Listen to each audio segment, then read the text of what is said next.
Hi guys, இன்னைக்கு நம்ம இந்திய அரசியலமைப்பின் அட்டவணைகள் பத்தி தெளிவா எக்ஸாம் பாயிண்ட் ஆஃப் வியூல பார்க்கலாம். தொடக்கத்தில் அரசியலமைப்பில் வெறும் 8 அட்டவணைகள் மட்டுமே இருந்தன. ஆனால் தற்போது மொத்தமாக 12 அட்டவணைகள் உள்ளன. முதல் அட்டவணையில் நமது இந்தியாவின் மாநிலங்கள் மற்றும் யூனியன் பிரதேசங்களின் பட்டியல் இடம்பெற்றுள்ளது. இரண்டாவது அட்டவணை இது உயர் அதிகாரிகளின் ஊதியம் மற்றும் படிகள் பற்றி குறிப்பிடுகிறது.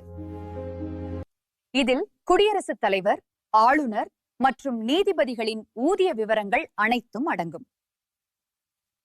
மூன்றாவது அட்டவணையில் பதவிக்கு தேவையான பதவி பிரமாணங்கள் மற்றும் உறுதிமொழிகள் இடம்பெற்றுள்ளன. நான்காவது அட்டவணை மாநிலங்களவைக்கு எந்த மாநிலத்தில் எவ்வளவு இடங்கள் ஒதுக்கீடு வேண்டும் என்பதை விளக்குகிறது.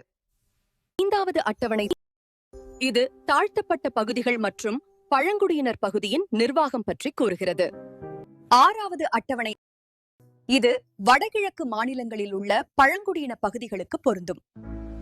ஏழாவது அட்டவணையில்தான் மத்திய பட்டியல், மாநில பட்டியல் மற்றும் பொதுப்பட்டியல் ஆகியவை உள்ளன.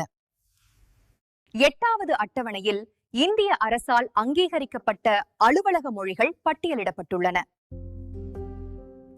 ஒன்பதாவது அட்டவணை இது சில சட்டங்களை நீதிமன்ற மறுஆய்விலிருந்து பாதுகாக்கிறது. பத்தாவது அட்டவணை இது கட்சித் தாவல் தடை சட்டம் பற்றி குறிப்பிடுகிறது. 11வது அட்டவணை இதில் ஊராட்சிகளின் அதிகாரங்கள் மற்றும் பணிகள் கொடுக்கப்பட்டுள்ளன. 12வது அட்டவணை இது நகராட்சிகளின் அதிகாரங்கள் மற்றும் பொறுப்புகளை விளக்குகிறது. நண்பர்களே, தொடக்கத்தில் இந்திய அரசியலமைப்பில் 8 அட்டவணைகள் மட்டுமே இருந்தன. மீதமுள்ள 4 அட்டவணைகளும் சட்ட திருத்தங்கள் மூலமாகவே சேர்க்கப்பட்டன. அவை எவை என்று பார்க்கலாமா? 9வது அட்டவணை முதல் சட்ட திருத்தம் 1951. இது நில சீர்திருத்தங்களுக்காக கொண்டு வரப்பட்டது. 10வது அட்டவணை 52வது சட்ட திருத்தம் 1985. இது கட்சித் தாவல் தடை சட்டத்திற்காக உருவாக்கப்பட்டது. 11வது அட்டவணை 73வது சட்ட திருத்தம் 1992. இது ஊராட்சிகள் பற்றியது. இதில் மொத்தம் 29 துறைகள் உள்ளன. 12வது அட்டவணை 74வது சட்ட திருத்தம் 1992. இது நகராட்சிகள் பற்றியது. இதில் 18 துறைகள் உள்ளன.